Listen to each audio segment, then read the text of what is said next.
Bismillahirrahmanirrahim. Assalamualaikum warahmatullahi wabarakatuh. Alhamdulillah wassalatu wassalamu ala Rasulillah wala haula wala quwwata illa billahil aliyyil azim. Asyhadu an la ilaha illallah wa asyhadu anna Muhammadan abduhu wa rasuluh la nabiyya ba'dah. Amma ba'du.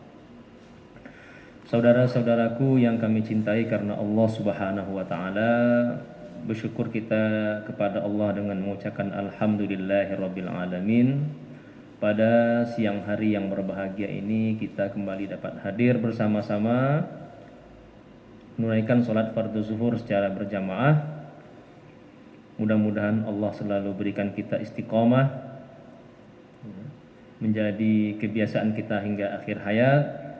Ya, sholat tepat pada waktunya, hadir secara berjamaah, mudah-mudahan menjadi bekal kita untuk menggapai husnul khatimah. Amin ya rabbal alamin. Hadirin yang berbahagia, seperti biasa sambil menunggu waktu istirahat, kita bersama-sama mendengarkan sebuah hadis dari Rasulullah sallallahu alaihi wasallam dari kitab Al-Arba'in An-Nawawiyah yang ditulis oleh Al-Imam Abu Zakaria Yahya bin Syaraf An-Nawawi rahimahullahu ta'ala. Pada pertemuan yang lalu kita telah sampai pada hadis yang ke-34, maka pada siang yang hari yang berbahagia ini kita akan membacakan hadis yang ke-35. Bismillahirrahmanirrahim. Qala al-musannifu rahimahullahu ta'ala wa nafa'ana bihi wa bi'ulumihi fid dharain amin. Al-hadithul khamis was salasun. Hadis yang ke-35. An Abi Hurairah radhiyallahu anhu, diriwayatkan dari Abu Hurairah radhiyallahu anhu qala, beliau berkata, qala Rasulullah sallallahu alaihi wasallam. Rasulullah sallallahu alaihi wasallam bersabda, la tahasadu. Jadi hadis ini jamaah yang dirahmati Allah, ada beberapa petuah Nabi, nasihat Nabi kepada kita semua, termasuk kepada kita yang hadir di rumah Allah ini, termasuk saya pribadi. Ini mengandung nasihat-nasihat mutiara yang sangat berharga dalam kehidupan kita. Nasihat pertama dari Rasulullah adalah la tahasadu, jangan kalian saling hasad. Jangan kalian saling hasad, saling dengki, saling iri satu sama lain. Nah, kita sudah paham semuanya apa itu hasad. Jadi hasad itu adalah tamanni zawalin ni'mah anil ghair. Hasad itu, iri itu adalah maksudnya kita berharap nikmat yang sedang didapatkan oleh saudara kita itu dihilang dari dia. Itu namanya hasad ya. Jadi level hasad itu ada beberapa level jamaah. Itu level yang pertama. Berharap nikmat yang ada pada orang lain hilang. Mas Tri lagi dapat apa misalnya, saya hilang, gimana caranya itu hilang dari dia. Nah, itu hasad. Ada yang lebih tinggi dari itu levelnya, berharap nikmat yang ada pada orang lain hilang dan pindah pada dia, pada dirinya. Bagaimana nikmat dia itu pindah pada saya. Nah, itu levelnya lebih tinggi lagi. Ada lagi namanya jamaah yang dirahmati Allah, kalau sekedar kita ingin punya nikmat yang sama dengan orang lain, misalnya si fulan punya sesuatu, kita juga ingin punya sesuatu. Kita pengen seperti itu tidak disebut hasad. Itu disebut dengan ghibthah bahasanya dalam agama kita. Dan itu tidak ada masalah. Ya. La tahasadu. Jadi yang dilarang Nabi itu jangan kalian saling iri, saling dengki. Dan hasad ini jamaah yang dirahmati Allah, itu dosa besar. Walaupun itu maksiat hati ya, maksiat qalbu, kata Imam Al-Ghazali, hasad itu adalah min ma'asil qalbi. Ya, dalam kitab Bidayatul Hidayah beliau mengatakan hasad itu maksiatnya hati, kadang-kadang tidak tampak di permukaan, adanya di dalam hati manusia. Tapi itu dosa besar kata beliau. Nah, mengapa dosa besar? Hasad itu seakan-akan kita tidak setuju dengan takdirnya Allah Subhanahu wa taala. Kenapa? Karena yang mentakdirkan semuanya ini kan Tuhan. Dijadikan si fulan dapat nikmat, yang ini sedang diuji, si fulan dapat jabatan, si fulan dapat harta. Itu kan semuanya ketentuan Allah Subhanahu wa taala, takdir Tuhan. Orang yang hasad seakan tidak setuju dengan takdir Tuhan itu. Seakan mengatakan Tuhan tidak adil. Kenapa dia diberi nikmat, kenapa saya tidak misalnya. Lalu ingin berharap nikmat yang ada pada orang itu hilang, diambil oleh Tuhan. Bahkan lebih dari itu, jamaah yang dirahmati Allah, hasad itu seakan-akan mengatakan Tuhan tidak berlaku adil kepada hamba-hambanya. Ingin Tuhan itu berlaku pelit gitu. Padahal Allah itu yabsutur rizqa liman yasha. Allah memberi rezeki kepada siapapun yang Dia kehendaki. Mengapa kita menghalang-halangi Tuhan untuk memberi rezekinya kepada yang lain dan hanya dapat kepada kita? Kata Imam Al-Ghazali ini dalam Bidayatul Hidayah ya. Disitulah letak besar dosanya hasad itu. Kita berburuk sangka kepada Tuhan, Tuhan tidak adil, dan kita ingin Tuhan itu pelit kepada orang lain.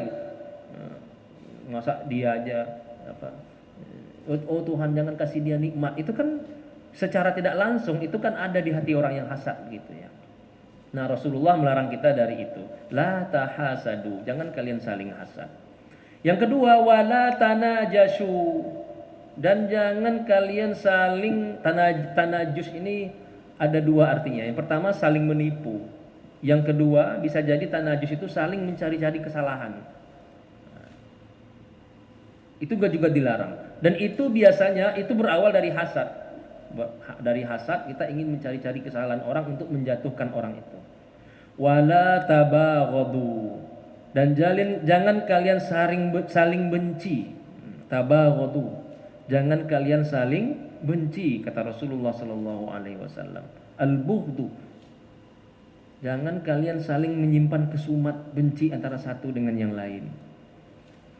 Wala tadabaru, dan janganlah kalian saling tadabaru. Itu dalam arti secara literalnya berasal dari kata-kata dubur. Dubur itu kan bagian belakangnya. Artinya saling membelakang. Saling oleh para ulama diartikan saling memutus silaturahmi, membelakangi satu sama lain, menjarak ya. Orang kalau sudah membelakang, satu pergi ke barat, satu pergi ke timur. Nah, artinya menjarak dan memutus silaturahmi. Nah, jamaah yang dirahmati Allah Subhanahu wa taala. Jadi awal dari semua ini itu adalah hasad. Dan awal dari hasad itu adalah cinta dunia. Kata Imam Al-Ghazali, mengapa orang saling benci, mengapa orang saling hasad, mengapa orang saling memutus silaturahmi? Itu pasti karena dunia. Karena cinta dunia. Oleh karena itu para ulama mengatakan hubbud dunya ra'su kulli khati'atin. Cinta pada dunia itu adalah awal pangkal semua kesalahan. Jamaah yang dirahmati Allah Subhanahu wa taala, tidak ada orang yang iri karena kenapa ya si Oki ini rajin kali baca Quran. Ya, kan enggak ada yang biasanya jarang yang iri. Orang iri itu karena kenapa dia dapat uang saya tidak misalnya. Kenapa dia dapat jabatan saya tidak. Tidak ada orang yang iri karena agama itu sangat jarang ya. Mengapa dia selalu depan sholat jamaah? Kenapa dia yang hadir tepat waktu? Kan enggak ada yang orang yang iri karena itu. Kenapa dia rajin sekali berpuasa? Orang iri itu karena masalah dunia. Jadi hubbud dunia, pangkalnya itu karena cinta dunia, karena uang, karena jabatan, karena kedudukan dan lain-lain. Wala yabi' ba'dukum ala bai'i ba'din, dan janganlah kalian membeli di atas pembelian orang lain. Maksudnya adalah jangan kalian menyela tawar-menawar yang sedang dilakukan oleh saudara kalian. Nah, ini juga karena biasanya munculnya dari hasad dan hubbud dunia juga. Orang sedang tawar-menawar barang, kita nggak boleh masuk menawar yang lebih harga yang lebih tinggi supaya kita yang dapat. Itu juga tidak dibenarkan. Dalam hadis lain, jangan wala yakhtub ala khitbati akhihi. Jangan kalian meminang perempuan yang sedang dipinang oleh saudara kalian. Jadi kalau bahasa Gen Z sekarang tuh menikung, Pak. Orang sedang tawar-menawar, kita ngasih tawaran yang lebih tinggi. Biarkan orang tawar-menawar itu selesai terlebih dahulu. Wa kunu ibadallahi ikhwana, dan jadilah kalian hamba-hamba Allah yang saling bersaudara. Di jamaah yang dirahmati Allah Subhanahu wa taala, Allah mengatakan innamal mu'minuna ikhwah. Sesungguhnya orang-orang beriman itu bersaudara. Bersaudara dalam arti apa? Kita ini seakan-akan lahir dari rahim yang sama. Apa rahim kita? Rahim kita adalah Islam. Ya, kita ini semuanya orang-orang bersaudara. Oleh karena itu jangan sekalian saling benci, saling hasad dan saling menipu antara satu dengan yang lain dan memutus silaturahmi. Kata Rasulullah, al-muslim akhul muslim. Ini ditekankan oleh Nabi, al-muslim akhul muslim. Orang muslim adalah saudara bagi muslim yang lain. Jadi kita semua bersaudara. Siapapun dia, dari suku manapun dia, dari kelompok manapun dia adalah saudara kita. Ini prinsip yang harus kita pegang. Kalian, kalau kalian Islam, kalian adalah saudaraku. La yazlimuhu. Oleh karena itu, karena kita bersaudara, kata Rasulullah, jangan menzalimi satu sama lain. La yazlimuhu. Jangan menganiaya satu dengan yang lain. Jadi berbuat zalim kepada orang Muslim itu merupakan satu dosa yang besar. Kata Rasulullah Shallallahu Alaihi Wasallam, subbul mu'min fiskun wa qitaluhu kufrun. Bahkan mencela seorang Muslim saja itu perbuatan fasik, kata Nabi. Apalagi kalau sampai menyakiti jasmaninya, apalagi sampai membunuhnya, itu adalah kufrun. Itu mendekati, itu sama dengan dosanya dosa orang berbuat kekufuran. Wala yazlimuhu wala yakhzuluhu, dan tidak boleh yakhzuluhu. Yakhzuluhu ada dua maknanya. Yakhzuluhu itu artinya tarku nusratihi. Kalau dia yakhzuluhu dalam arti tidak mau memberi bantuan. Orang kalau bersaudara pasti memberi bantuan. Nah, kata Nabi, la yakhzuluhu. Kalau saudaramu butuh bantuan, dibantu. Jangan kalau ketika dia minta bantuan, kamu tidak membantu padahal bisa membantu. Itu arti yakhzuluhu itu. Yaitu membiarkan dia menderita tanpa dibantu. Atau arti yang kedua, jangan yakhzuluhu itu membuat dia berlaku licik terhadapnya. Berlaku licik kepada orang lain. Kita sedang bersaing dengan si fulan misalnya. Kita sedang bersaing dengan seseorang, lalu kita gunakan cara-cara yang licik untuk mengalahkan dia. Entah kita berdusta, entah kita kasak kusuk, entah kita lobi-lobi, entah kita macam-macam. Itu namanya yakhzuluhu. Itu dilarang oleh Rasulullah Shallallahu Alaihi Wasallam. Sehingga orang yang kalah itu disebut dengan khazlan, orang yang pecundang. Jangan mempecundanginya. Wala yakhzuluhu itu jangan mempecundangi saudaramu sesama Muslim. Oleh karena itulah, ya kalau bersainglah secara sehat. Jangan digunakan cara-cara yang licik.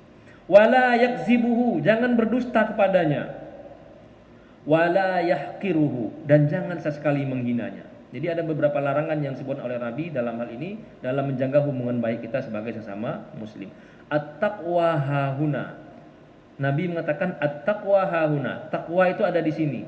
Wa yushiru ila sadrihi salasa marrat. Dan Nabi sambil mengatakan itu sambil meletakkan tangannya di dadanya 3 kali. At-taqwa hahuna, at-taqwa hahuna, at-taqwa hahuna. Takwa itu adanya di sini, kata Nabi, di dalam hati. Jadi sebetulnya jamaah yang dirahmati Allah, simpel saja sebetulnya untuk mengetahui apakah kita ini orang bertakwa atau tidak. Tanya hati kita. Apakah kita iri kepada seseorang? Kalau iri pasti bukan takwa. Apakah kita pernah suka nipu orang? Apakah kita berbohong pada orang? Apakah kita mempecundangi saudara kita? Apakah kita berbuat licik kepada orang? Apakah kita seperti tadi menawar di atas tawaran orang? Dan yang lain-lain. Kata Nabi, at-taqwa hahuna. Bisa. Jadi yang tahu kita, yang mengetahui kita bertakwa atau tidak, itu hanya Allah dan diri kita. Kita tidak bisa menilai orang lain. Sebab apa? Takwa itu letaknya di sini dan orang tidak bisa lihat. Jadi tanda takwa itu bukan sering sujud, sering ruku, sering kata Umar bin Khattab, kata Ali bin Abi Thalib, as-salatu adah was-siyamu jalladah. Kalau soal sholat itu semua orang juga bisa, kalau tinggal kebiasaan, kata beliau. Kalau puasa, rajin puasa gitu juga. Orang rajin puasa itu juga karena faktor kebiasaan. Jalladah itu bukan ukuran takwa. Tapi At-taqwa hahuna. Takwa itu ukurannya ada di sini. Jadi yang tahu bertakwa atau tidak itu hanya Allah dan kita. Kita sendiri. Tidak bisa kita mengukur orang lain. Kata Rasulullah, at-taqwa hahuna, at-taqwa hahuna. Artinya sering-seringlah tanya diri kalian. Apakah kita ini termasuk orang yang bertakwa atau tidak?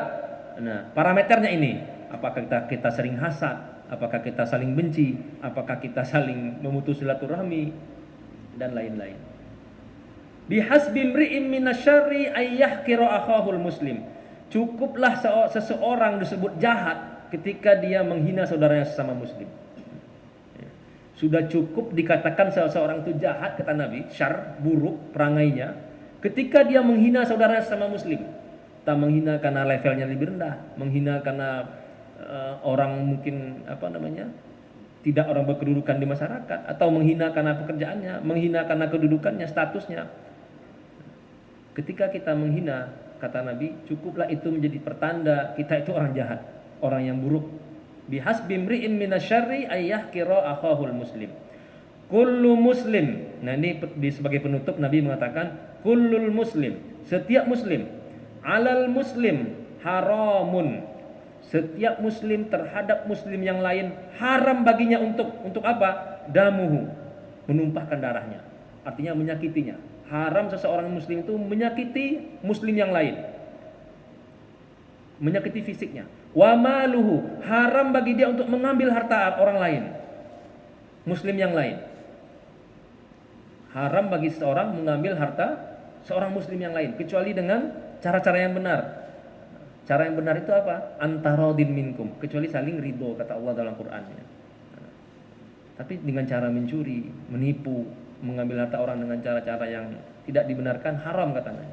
Wa irduhu, dan terakhir haram bagi seorang menjatuhkan kehormatan orang lain, menjatuhkan kehormatannya, memfitnahnya, menjelek-jelekkan dia, menjatuhkan wibawanya dan segala macam. Jadi kehormatan orang itu adalah sesuatu yang sangat berharga di sisi Allah Subhanahu wa taala. Kehormatan seseorang muslim tidak boleh kita jatuhkan. Jadi ini beberapa pesan Nabi sallallahu alaihi wasallam, rawahu Muslim, yang diriwayatkan oleh Imam Muslim dari Abu Hurairah radhiyallahu anhu. Mudah-mudahan ada manfaatnya. Petuah dari Nabi ini dapat kita amalkan dalam kehidupan kita. Sering-sering kita introspeksi diri, bertanya kepada diri dan hati kita, sudahkah kita termasuk orang-orang yang bertakwa? Nah, tandanya yang tadi itu, parameternya. Jangan hasad, jangan saling menipu, jangan saling membenci, jangan saling memutus silaturahmi, jangan menyakiti sesama muslim, jangan mengambil harta orang muslim yang lain, dan jangan menjatuhkan kehormatan muslim-muslim yang lain. Berdoa kita kepada Allah, mudah-mudahan kita semua dijadikan hamba-hamba yang bertakwa dan dimasukkan dalam surga Jannatun Naim. Amin amin ya rabbal alamin. Usikum wa nafsi bitaqwallah. Wassalamualaikum warahmatullahi wabarakatuh.